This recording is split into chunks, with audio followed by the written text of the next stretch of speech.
Vamos resolver o desafio de uma entrevista técnica da Google. O nome do desafio é First Missing Positive, ou seja, o primeiro positivo faltante, e ele está categorizado como um desafio difícil lá no LeetCode, e segundo o próprio LeetCode, é um dos desafios mais usados em entrevistas técnicas da Google. Então vamos entender o que o desafio está pedindo. Dado um array de inteiros desordenado chamado nums, retorne o menor inteiro positivo faltante. Se o desafio fosse só esse, nem seria tão difícil assim, mas o problema mesmo está na segunda linha do desafio. Você tem que implementar um algoritmo que roda em tempo O de n e usa um espaço constante, O de 1. Espaço constante aqui no caso é memória constante. Independente do tamanho do seu input, você não pode usar mais memória por causa disso. Ela tem que ser constante. E aqui ele dá alguns exemplos de como é que deve funcionar o algoritmo, né? Então, por exemplo, com o input 1, 2, 0, o output tem que ser 3, porque é o primeiro número inteiro positivo faltando nessa sequência. Então vamos lá, vamos começar a resolver esse desafio e eu quero começar usando o Brute Force, que é o método mais simples para resolver esse desafio. Ele não é a nossa solução final, porque ele não obedece a segunda linha de requerimentos do desafio, mas é bom pra gente começar a entender como solucionar o problema. E como é que esse desafio funciona? Eu tenho um input e eu preciso saber o primeiro número inteiro e positivo que não aparece nesse input, certo? Então a primeira coisa que eu vejo que a gente pode matar é, se todos os números já estiverem presentes no nosso input, a gente tem que retornar a length, o tamanho do nosso input,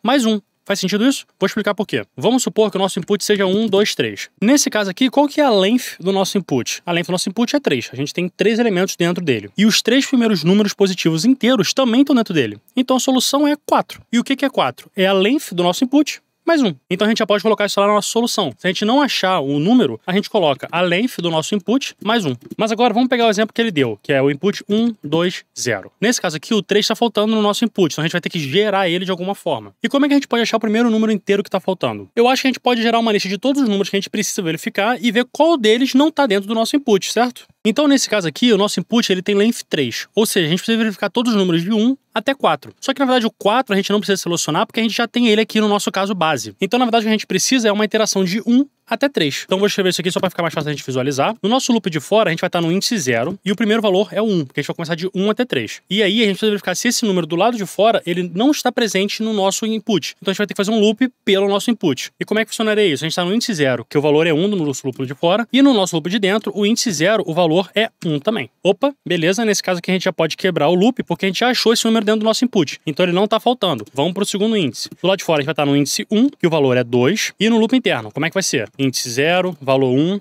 não é esse. Índice 1, valor 2, opa, achamos, a gente quebra de novo o loop e volta para o loop de fora. Agora a gente está no índice 2, que o valor é 3. E como é que vai ser o nosso loop interno? Vamos lá. Índice 0, valor 1. Índice 1, valor 2. A gente ainda não achou o nosso número. E agora no índice 3, que é o último índice dentro do loop, o valor é 0. Então a gente não achou o número 3. A gente achou então a nossa resposta, certo? A gente retorna o nosso valor do loop de fora. Então a gente retorna 3 aqui. Então vamos passar isso para o nosso código. Primeiro a gente vai fazer um loop começando do valor 1 e indo até a length do nosso input. Isso é bem simples de fazer. A gente começa um contador aqui de 1 e a gente vai colocar a condição que ele tem que ser no máximo do tamanho da length do nosso input. Então ele vai ter que ser i menor que len de nums mais 1, porque aí ele tem que ir até 3 e não até 2. E em cada interação a gente incrementa ele por 1. Beleza, e aí aqui dentro a gente precisa iterar sobre o nosso input até a gente achar o primeiro valor do loop de fora que não está aqui dentro. Então a gente precisa deixar esse loop rodar até o final para a gente saber que aquele número realmente não está presente no nosso input. E a cada iteração a gente verifica se esse número que a gente encontrou é igual lá de fora. Então se o número n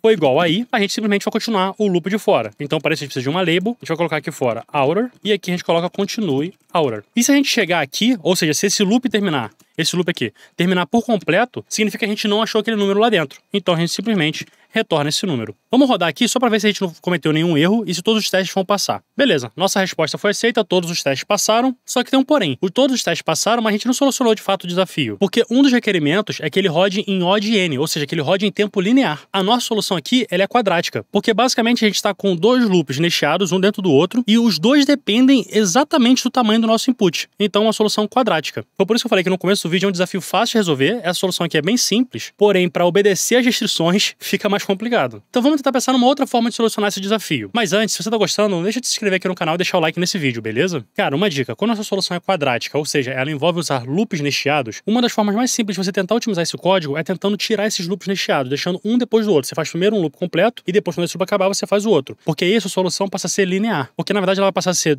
O2 de n, mas em Big O a gente dropa as constantes e ela ficaria sendo O de n. Então, basicamente, eu tô querendo dizer o seguinte. O ideal seria a gente conseguir tirar esse loop daqui de dentro e jogar ele lá pra fora. Por quê? Porque agora essa solução é linear, igual eu falei. A gente tá fazendo o loop uma vez e depois a gente tá fazendo o loop de novo. Só que, claro, que só fazer isso aqui não vai funcionar. Então, como é que a gente pode, de fato, usar isso? Bom, primeiro eu vou apagar tudo aqui, vou deixar só o nosso caso base e vamos pensar aqui juntos. Cara, uma coisa que a gente pode fazer é iterar sobre todo o nosso input uma vez e a gente, de alguma forma, anotar quais foram os números que apareceram. E aí, depois, no segundo loop, a gente itera sobre todos os números que a gente precisa verificar e se por acaso aquele número não tiver aparecido, a gente simplesmente retorna ele. Vamos tentar desenhar isso para ver como é que vai funcionar. Eu vou pegar de novo aqui o input 1, 2, 0 e tentar solucionar dessa forma que eu tô falando. A gente vai primeiro iterar sobre o nosso input e salvar todos os números que são maiores do que 0 ou menores do que o número que a gente precisa saber. Porque, por exemplo, se a gente tivesse aqui um -1 e um 123, não importa, porque esses números não são relevantes pra gente. Então a gente precisaria de alguma estrutura para salvar o seguinte, ó, 1 apareceu, 1 é true e 2 também é true. Então a gente já sabe que o 3 não apareceu, certo? Então aí a gente faria o loop da nossa solução, que seria um loop iterando sobre 1, 2, 3, e a gente verificaria, o número 1 apareceu? Sim, então não é ele. O número 2 apareceu? Sim, também não é ele. O 3 não apareceu.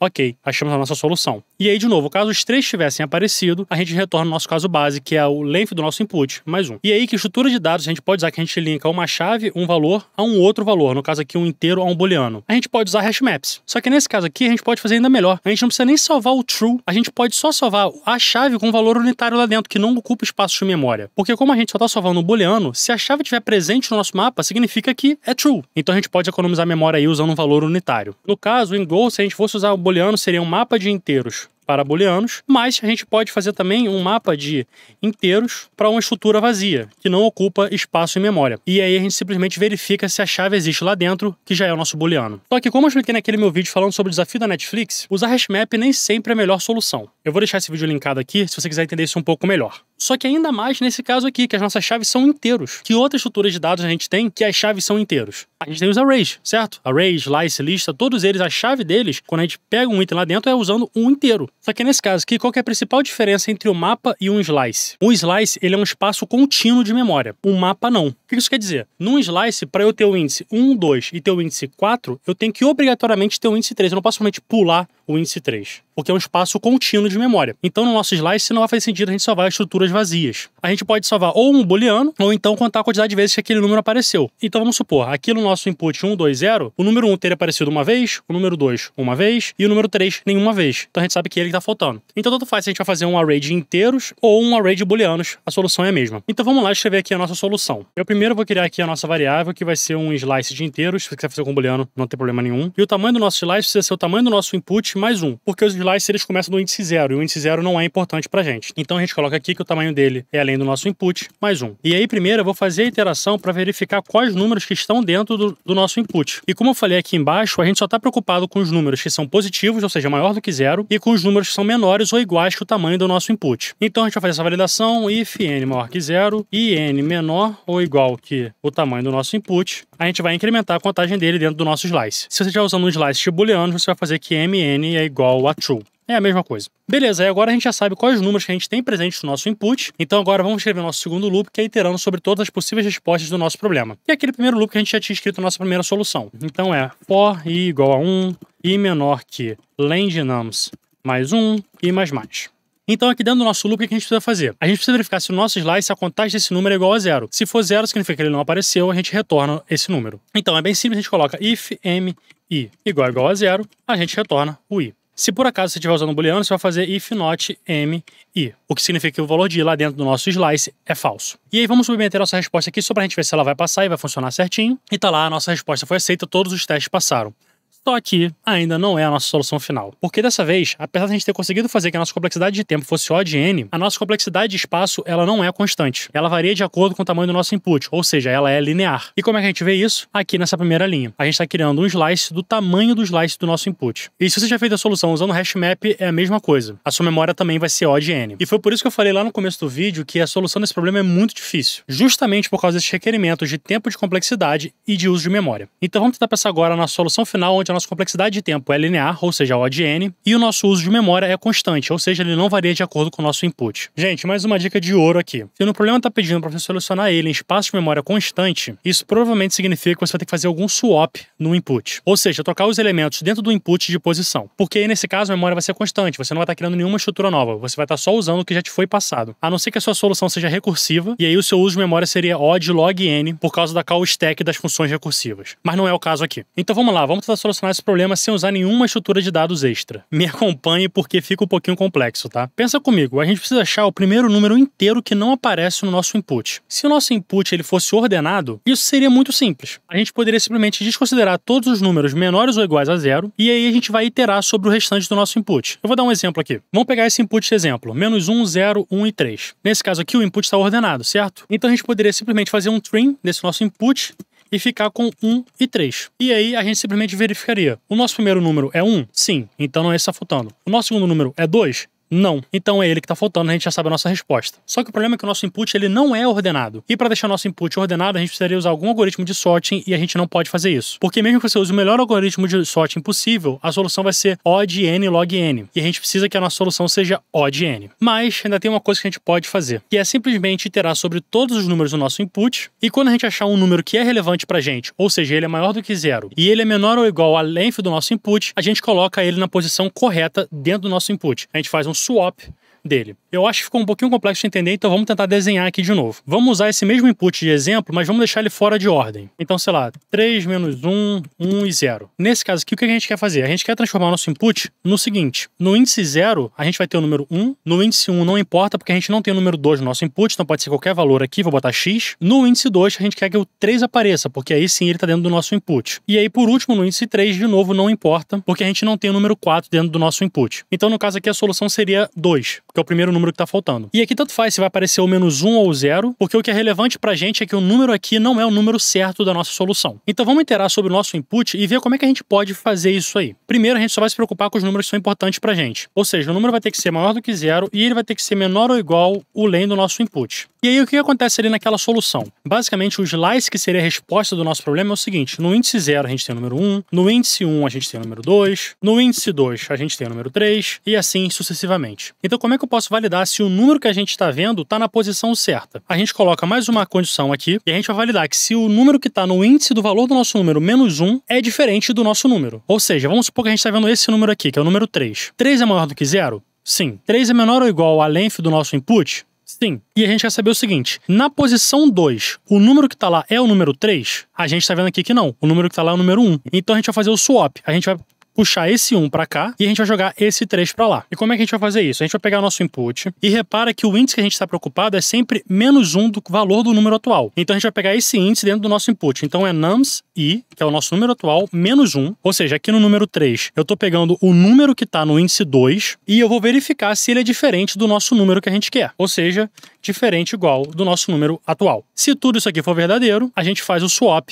desses dois números aqui no nosso input. Eu sei que é complexo, gente, mas eu espero que tenha feito sentido. E aí, depois que a gente fez isso em todo o nosso input, a gente vai fazer aquele loop clássico, começando de 1 e indo até o length do nosso input, e a gente vai fazer essa mesma pergunta. No nosso input, no índice correspondente ao número atual, o valor está certo? Se não tiver, a gente retorna esse número. Então, basicamente, seria if nums i menos 1, porque a gente está fazendo isso aqui. Se a gente tiver no número 3, por exemplo, a gente está pegando o índice 2. Se esse valor for diferente ou igual de i, ou seja, esse valor for diferente de 3, naquele exemplo ali, a gente sabe que esse é o primeiro número que está faltando e a gente retorna i. Então, vamos escrever isso aqui lá na nossa solução. Primeiro, eu quero iterar sobre todo o nosso input. Só que tem um problema. Eu não quero que o nosso contador seja incrementado em cada iteração, porque quando eu fizer um swap, esse contador não pode ser incrementado, senão eu vou acabar pulando alguns índices do nosso input por causa justamente do swap. Vou tentar demonstrar isso visualmente primeiro antes de escrever o código de fato. Eu vou usar um outro input aqui que eu acho que vai ser mais fácil de visualizar. Logo na nossa primeira iteração do loop, no índice 0, a gente vai inverter o 3, fazer o swap, né, do 3 com o 2. Então o nosso input ele vai ficar 2, menos 1, 3 e 1. Se eu incrementar o nosso contador, na próxima iteração a gente vai validar o menos 1. E esse 2 aqui, ele nunca vai ser validado. Então, apesar dele estar presente no nosso input, a gente não colocaria ele no lugar certo dele. Então, na próxima iteração, a gente ainda tem que validar de novo o índice 0 do nosso input. Justamente porque a gente fez esse swap. Então, na próxima iteração, ficaria assim. Menos 1, 2, 3, 1. Agora sim, a gente está validando um número que ele vai retornar falso para as condições. Aí, de fato, a gente pode ignorar ele e só continuar o nosso contador. Então, vamos lá. Vamos finalmente escrever o nosso código. Eu vou começar com o contador em 0. Depois eu vou dizer que ele tem que ser menor do que a length do nosso input, justamente porque eu quero iterar sobre todos os números do nosso input, e eu não vou incrementar ele aqui no loop. É assim que se faz isso em Go. Mas em outras linguagens, talvez faria mais sentido usar um while ou alguma coisa do tipo, vai do que fizer mais sentido para você e para sua linguagem, beleza? Aí aqui dentro a gente precisa fazer essas validações. Eu vou salvar nosso número atual numa variável só para ficar mais fácil a gente visualizar. E aí eu vou fazer as nossas checagens. O nosso número é maior do que 0 e o nosso número é menor ou igual que o length do nosso input e vamos checar se o nosso número está no índice errado. Então a gente vai fazer nums, o número menos 1, diferente igual do nosso número. Se isso aqui tudo for verdadeiro, a gente faz o swap e continua o loop. E aí você faz o swap do jeito certo da sua linguagem, aqui em Go fica assim. E caso essa condição seja falsa, a gente quer incrementar o nosso contador. Então a gente só incrementa ele fora da condição. Depois é aquilo que a gente já fez várias vezes. A gente vai criar o nosso loop de respostas e a gente vai fazer essa verificação aqui. Então basicamente, if nums i menos 1, diferente igual de i, a gente retorna o i. E por último, o nosso caso base, que está acompanhando a gente desde o começo das soluções, ele continua ali. Vamos submeter essa solução para ver se ela vai ser aprovada. Deu errado, porque eu errei nesse loop aqui. Eu esqueci que tem que colocar mais um aqui. Então, vamos tentar de novo para ver se dessa vez vai. E tá lá, a nossa solução foi aceita. E dessa vez a gente está com a complexidade de tempo de O de n e o nosso uso de memória é constante. A gente não está alocando nenhuma nova estrutura para fazer a solução. Por esse vídeo é isso, gente. Eu espero que vocês tenham entendido. Qualquer dúvida, deixa aqui nos comentários que eu vou ajudar vocês. Esse desafio já é bem mais complexo, é bem mais difícil de ser resolvido. Então não se culpe se para você foi muito difícil de entender o que estava acontecendo aqui. Qualquer coisa, reassiste o vídeo desde o começo para você tentar entender a minha linha de raciocínio, para ver se você consegue entender de fato o que foi feito aqui nessa solução. Ah, e não esquece de se inscrever no canal e deixar o like, tá bom? Espero que você tenha gostado. Até o próximo vídeo e muito obrigado por esse vídeo. É isso. Valeu, gente. Tchau, tchau.